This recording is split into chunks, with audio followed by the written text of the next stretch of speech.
So in this video, I'm going to be talking about how you can submit a passport if you've gotten your original passport request. If you've submitted your application for your study permit or your visitor visa or your permanent residency in Canada, and you've gotten that good news, which is, we've made a decision on your application. Now we're required to submit your passport for further processing. This is an amazing news. This is one of the best news you can actually get. But how exactly do you go about submitting your passport? So it might be different for different countries, depends on how you're submitting. So for the purpose of this video, I'll kind of do a bit of general thing, and then I'll make specific reference to my country of origin, but it's going to be the same for everybody. Now, once you've applied for your study permit and you get that passport request, the first thing you have to do is to first download that passport request letter and then look for the nearest visa application center to you, right? So for those in Nigeria, it might be Lagos or in Abuja, okay? Now, for those in other countries, they also have VFS or visa application center. So just look for the closest one to you.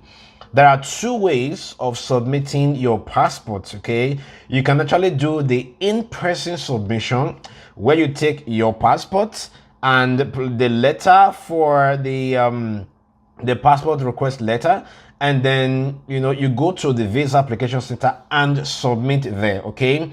These days there's a lot of rules around it in terms of, when I did mine in 2017, yeah, I just went there and I submitted the passport. I didn't have to book an appointment. But these days, when you want to go submit your passport in person at the VFS office, you have to book an appointment. But I would still advise you check with the VFS of your country if they still require you to submit your to book an appointment. Okay, so when you book an appointment, on the day of your appointment, you go to print out your passport request letter and also your international passport, which at least 6 months validity. That is usually the best option.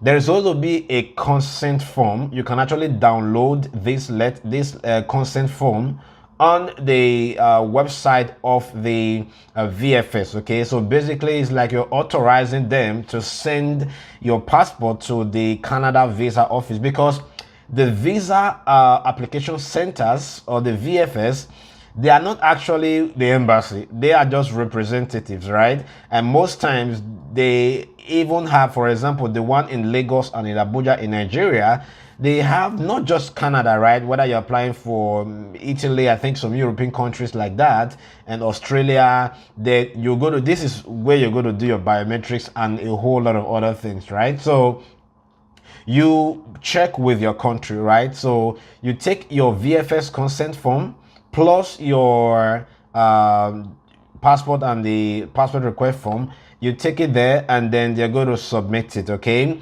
Now, there is what they call the transmission fee. If you've already done your biometrics in that same VFS office, then that's going to be fine. You don't need to pay any other transmission fee. But if you are doing your passport submission in a different visa application center from the one you did the biometrics, then you're going to pay a separate you're going to pay another transmission fee, okay? That's one step. Then if you are, now when you have submitted your passport there, now when the passport is ready, they're going to send you an email that your passport is ready for collection. So when you can actually go there and pick up your passport yourself, or if you want to use a third party, maybe your brother, your sister, to to help you collect the passport, then there's going to be more like a consent form that they're also going to fill to authorize the third party representative to pick the passport on your behalf. But if you're going there, you don't need to fill that form for someone to help you to pick it up, okay? There is also the second way if you're going to be submitting it via courier, okay? Now, which means you don't really want to go to the VFS office. You want to send out the passports, via DHL or UPS or any other, posting company. So what you're going to do when you get there, then you're going to first hold your passport, of course. Then you're going to make a photocopy of the biodata of your international passport. I think like 1 or 2 copies. Then you're going to need the consent form as well. This consent form is also to still authorize the VFS to send your passport to the Canada visa office. Okay, now this is where it gets very tricky. Okay, people have asked, can I do a two-way, maybe just pay the DHL or the UPS and they just do everything at once and bring it back? So these days, the way to do it is when you finish everything with the DHL, they just focus on sending it to the VFS. Okay, now this is just an advice that I would give. When you get to any DHL or UPS or any of this courier service, please inquire about if they are very familiar with sending passports to VFS, because you don't want to do it. I know someone that did of recent, and the DHL where the person used, they're not really familiar with how the process works, and they just sent it like as a regular document without even the consent form. And then after about 1 week or 2 weeks, something like that, then they sent the passport back to the person that is not complete. So you have to actually avoid that. So I would recommend go to a DHL or a UPS. If you want to go to the center very close to the VFS office, or if you see any DHL office that is very familiar with how to send a passport, then by any means, just use that. Then there's going to be like another form. I think it's about SMS, for them to communicate with you via SMS, I think, then maybe via email as well. You also need to fill out that form. And then when you get to the UPS where you're going to send it, a couple of things, they're going to ask you if what is going to be the return address. Okay, so the return address is going to be the address that you want the passport to be sent to. Okay, but for you to do this, the VFS, there is a there's a courier return, one-way courier return ticket or return. So with the VFS, there is a one-way courier fee that you have to pay if you want them to send the passport to your house directly. So there are 2 things here now. Number 1, you're paying the DHL or the UPS to send the passport to the VFS, and then there's going to be there's an account number on the VFS website and then they're going to tell you the fee as well. So you pay that, put the receipt of what you have paid in the form, so that when it gets to VFS and they open the passport, they will see the return courier service that you've paid. If once you've paid them, they're going to use any of their courier service to pay it. So they are not the one responsible. They are not giving it directly to DHL, or UPS. You're not deciding which is going to be the return.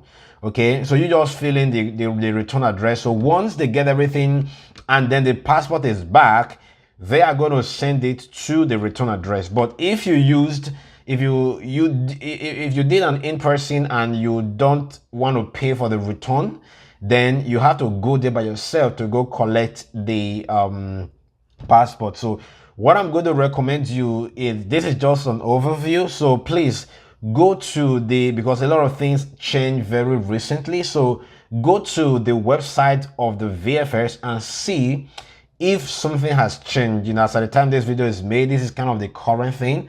Just to summarize, 2 things. Either you're doing in person and then you just go there, get your passport form, your request form, your international passport consent form, and submit it over there, book an appointment.